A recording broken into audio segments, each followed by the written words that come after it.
एक गांव में बुद्धिमान संत रहते थे और शांत रहते थे। चाहे कैसी भी परिस्थितियां हों, उनके पास ज्ञान प्राप्त करने के लिए दूर दूर से लोग आते थे। एक दिन एक युवक उनके पास आया और कहा, गुरुजी, मुझे भविष्य की चिंता रहती है।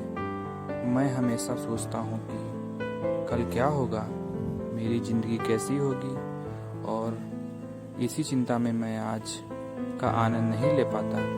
कृपया मुझे इस चिंता से मुक्ति दिलाएं। संत ने युवक की बात ध्यान से सुनी और मुस्कुराते हुए कहा, कल सुबह सूर्योदय से पहले तुम इस नदी के किनारे आओ। मैं तुम्हें तुम्हारी चिंता का हल बताऊंगा। युवक उत्सुकता से सहमत हो गया। अगले दिन सूर्योदय से पहले वह नदी के किनारे पहुंचा। संत भी वहां आए। उन्होंने युवक से कहा, इस नदी को देखो। क्या तुम देख सकते हो कि यह नदी कहाँ जाकर मिलती है?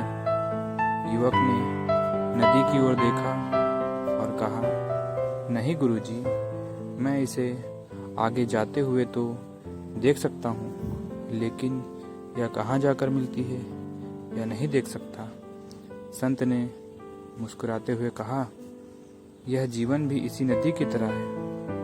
हम देख सकते हैं कि वर्तमान में हम कहाँ हैं, लेकिन भविष्य में क्या होगा यह हमें नहीं दिखता।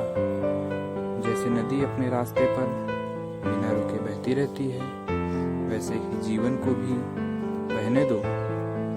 भविष्य की चिंता करना छोड़ दो, क्योंकि जब समय आएगा तब तुम उसका समाधान खुद ही निकाल लोगे।